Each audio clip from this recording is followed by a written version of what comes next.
Closure. Today we're going to talk about closure. It's something that people ask me, should I get closure? I can't get closure from my ex. She or he doesn't want to speak with me. I'll explain you everything. I'll explain my vision of closure and what you should be doing if you are looking for closure in your relationship, from your relationship. Jingle. IGetMyExBack.com. Everyone deserves a second chance.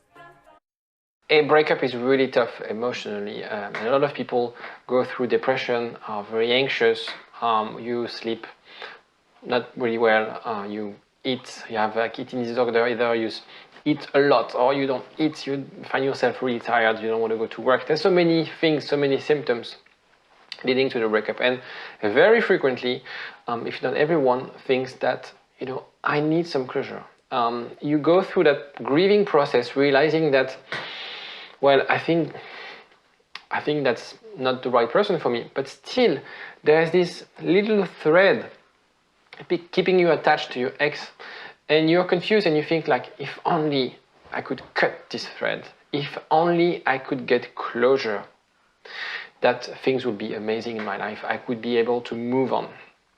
Okay, and that's something that I hear very often, and that's, in a way, if you look at some psychological paper on this, yes, it's actually helping you to move on if you get closure, if you get clear explanations on things from your ex. But the problem with that is that first, maybe your ex already gave you explanations. You just failed to understand, failed to accept those explanations.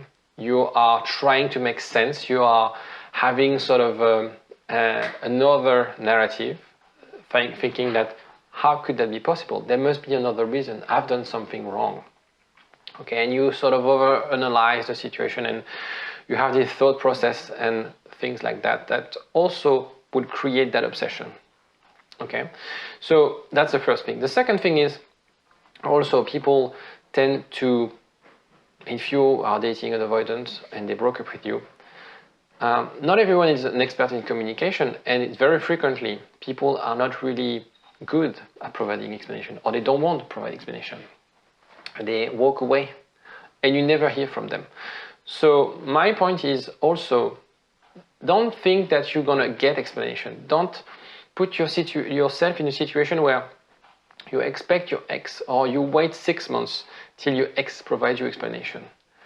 This might never happen. And that's why I want to do this video, is that I want you to be mindful of that. You might never ever get a proper explanation from your ex. Now, what do you do about that? How can you get closure if your ex doesn't provide you an explanation? It's harder, it would take longer for you to heal, but you have to understand that your happiness doesn't depend on what someone will tell you.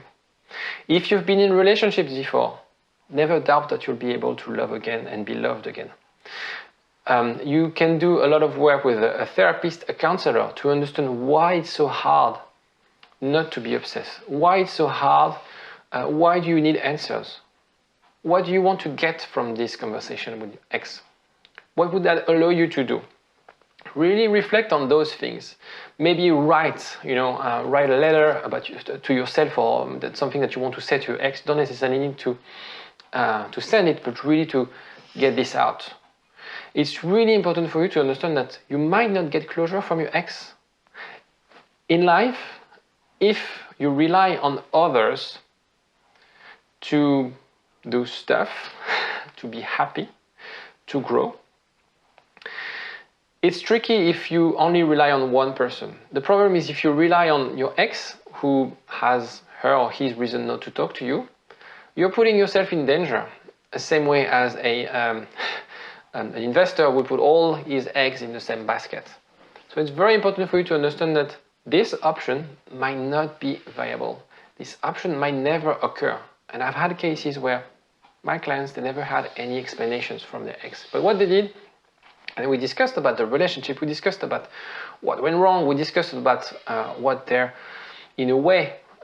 ex told them, or things that were between lines, and they were able to reconstruct themselves and get closure.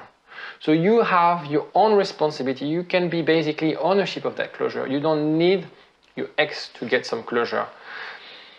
Moving on, healing from a breakup is possible. You don't necessarily need to have that discussion. Don't think this, because if you do that, you might be actually positioning yourself in the worst position possible, i.e. waiting for something to happen, waiting for a sign, waiting for trying things out, being, showing, buying gift or sending desperate SMSs so you just get one answer, just get like this fix and perhaps a closure from your ex. This might not happen, but it doesn't matter. That's the point. It doesn't matter if you don't speak with your ex. What matters is that you can do that work, therapist, counselor, whoever you feel comfortable with, to understand why you need that closure, what you need from them, and fill those gaps with that person. And by doing that, you'll be able to move on, you'll be able to heal, you'll be able to love and be loved very quickly. Take care of yourself. Bye-bye. IGetMyExBack.com. Everyone deserves a second chance.